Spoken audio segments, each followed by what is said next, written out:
Hello, everybody out there. Today we are going to talk soul contracts, different types of soul contracts, what you're meant to fulfill within those soul contracts, what you can change, what you can negotiate, and how different things in life affect your soul contract and what happens to your life. So let's get into this, right? Totally exciting.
Okay, everybody.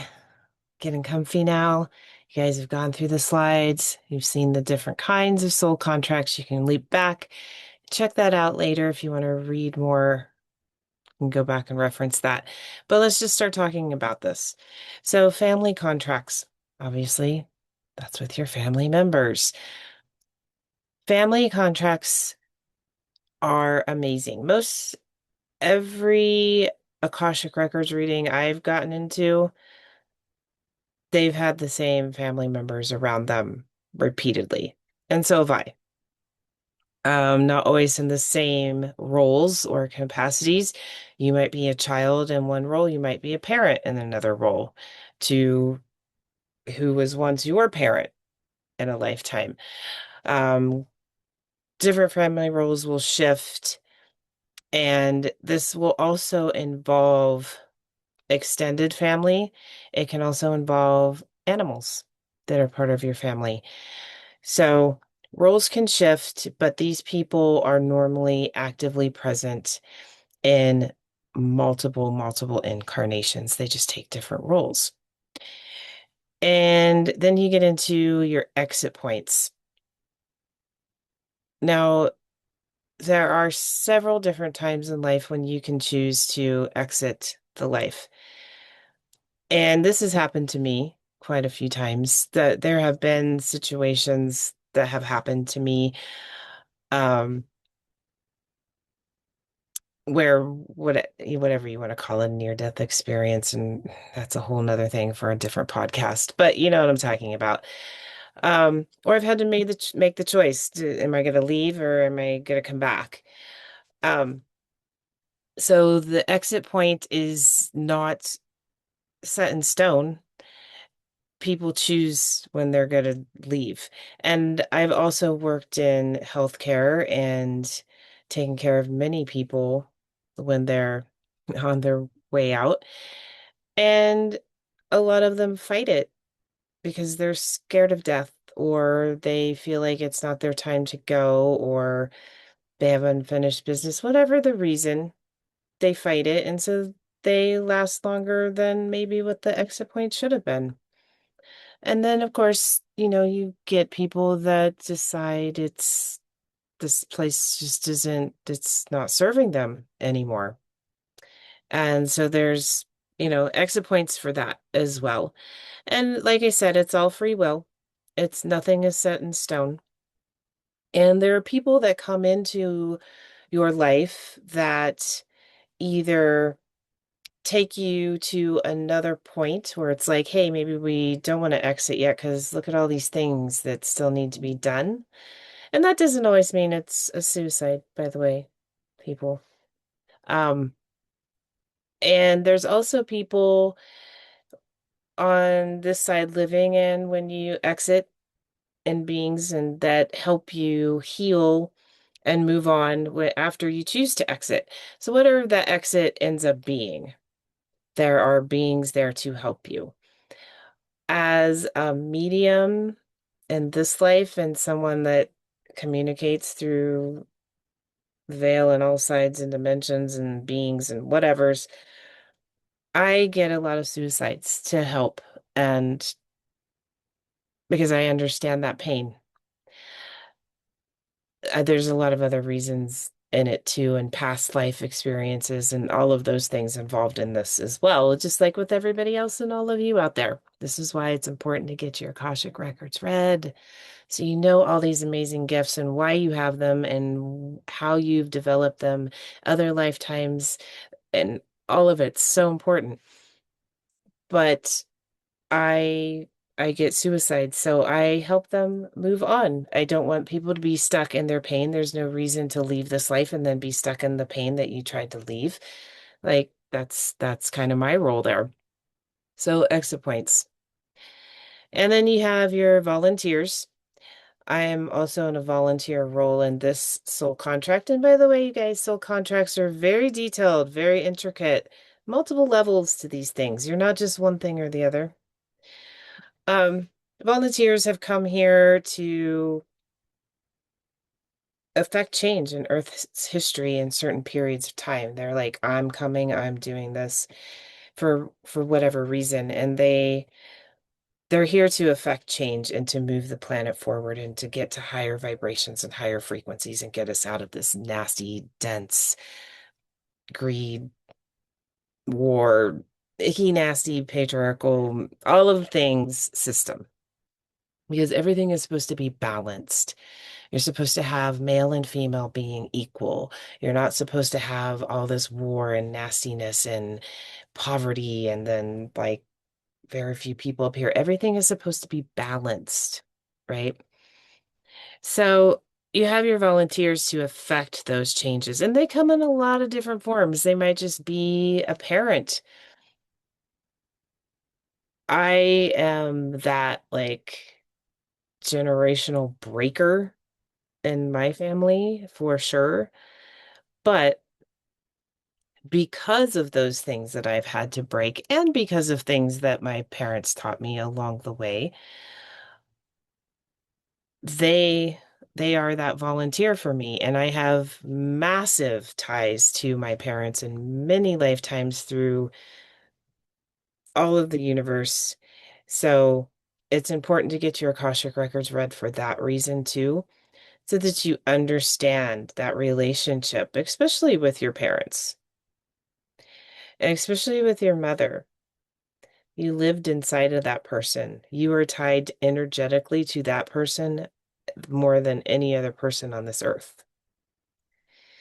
So these people show up a lot as teachers and healers and artists and musicians. And think of Leonardo da Vinci. Like, think of the times that he lived in, and he's like, heck with you guys. I'm gonna do my own thing. Like, he's just knocked down a lot of doors. So they're meant to do it with love and truth and honesty, and it's not in a brutal way.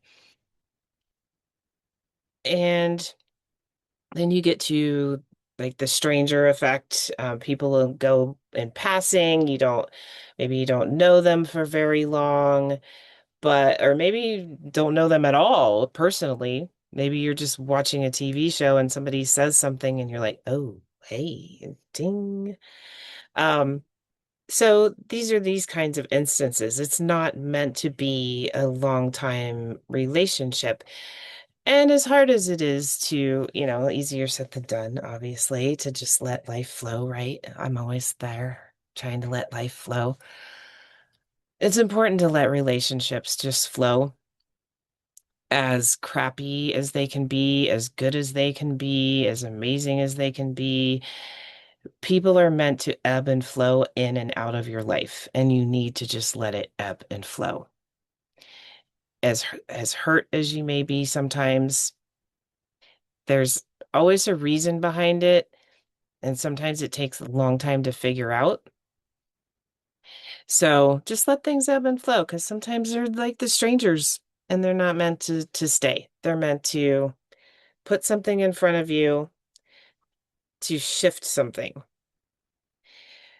And then there's the catalyst. So I've got this in my soul contracts for this life too. But these are the people here to shake shit up. I was born in the 70s. I'm an indigo child. Any 70s child, any Gen Xers, like we are here to shake shit up. We're here to bust down the doors. We don't like your doors. Get out of our faces with your damn doors, right? We're here to say this is not right.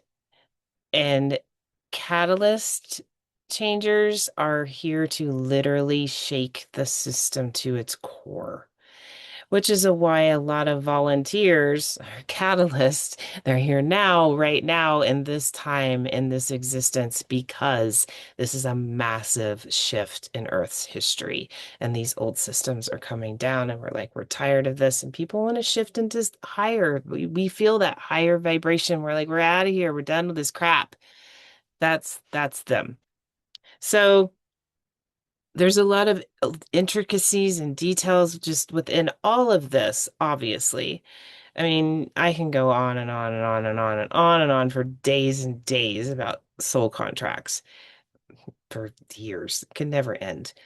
But, family contracts, obviously, you would want your family contract to be filled with love and support and all those wonderful things that families can be.